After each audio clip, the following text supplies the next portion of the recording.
You probably know the Cuban Missile Crisis as a battle of presidents, letters, and missiles.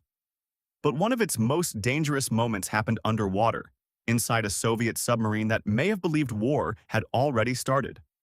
On October 27, 1962, Soviet submarine B-59 was near the U.S. quarantine line around Cuba, cut off, overheating, low on battery power, and shaken by explosions from American ships above. The U.S. Navy meant those blasts as warning signals. Inside B-59, they could sound like the start of a real attack. That is the click in this story. Not just a nuclear weapon, but two sides reading the same moment in completely different ways. We usually remember the crisis from above the water. Washington, Moscow, Cuba, missile sites, back-channel messages. But below the surface, clarity collapsed fast. B-59 was one of 4 Soviet Foxtrot-class submarines sent toward the Caribbean. Later, archival research indicates each carried a nuclear-armed torpedo. So this was never just a tense naval encounter. A submarine being forced to the surface was also a submarine carrying a weapon that could have changed the crisis in minutes. Now narrow the frame. U.S. Navy ships were trying to locate Soviet submarines and compel them to surface. American accounts describe the small depth charges used that day as signaling devices, sometimes called practice charges.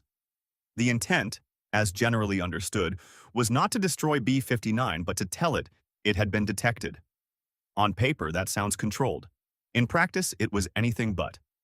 The Soviet crew had not meaningfully received, or could not use, the American notice about those signals. They were deep, stressed, and largely cut off from outside communication. From inside the hull, there was no label on the explosion saying this is only a warning. And conditions on board were already deteriorating. The submarine had been submerged for an extended period. Air conditioning had failed. Heat reportedly became extreme. Carbon dioxide was building. Batteries were running low. Contact with Moscow was limited. That is where this stops being abstract. A weapon is dangerous. A weapon inside a sealed submarine, under physical strain, with uncertain orders and no clear picture of the outside world, is far more dangerous. Later Soviet accounts say Captain Valentin Savitsky came to believe B-59 might be under genuine attack. Historians are careful here, and they should be. The exact wording, sequence of events, and formal decision mechanics remain debated. But the broader point is strongly supported. The nuclear torpedo was not an irrelevant piece of cargo. Its possible use came close enough to enter the realm of real decision-making. And this is where one name enters the story. Vasily Arkhipov was aboard B-59 as the flotilla chief of staff. He was not watching from some distant command center. He was inside the same heat, noise, and uncertainty. Later accounts credit him as a crucial voice against escalation and in favor of surfacing instead.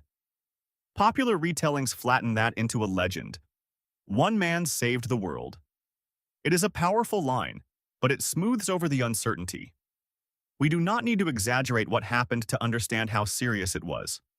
The careful version is enough. Arkhipov appears to have been central in a moment when the submarine's leadership had to decide whether the explosions above meant signaling, harassment, or war. Because if B-59 had launched that torpedo, the consequences would not have stayed underwater. The likely target would have been one of the U.S. naval vessels pressing the submarine to surface. A nuclear detonation against American forces in the middle of the most dangerous phase of October 1962 could have transformed an already unstable crisis in ways no one present could fully control. We cannot map the next steps with certainty. History is not a neat line of dominoes. But this much is fair. A nuclear strike on U.S. forces during the Cuban Missile Crisis could have created enormous pressure for immediate retaliation and wider escalation. Instead, B-59 surfaced. The torpedo was not launched. And that outcome can sound almost too small for the scale of the danger. No fiery exchange, no dramatic public announcement, just a decision inside a steel hull. But that is exactly why the episode matters. It shows how nuclear history could pivot not only on doctrine or diplomacy, but on exhaustion, broken communication, and human judgment under conditions that were close to unlivable. It also corrects a common mistake. This was not a cartoon near apocalypse with irrational villains pressing random buttons. It was a real Cold War system under pressure. Orders were partial, signals were ambiguous. The sea distorted intent.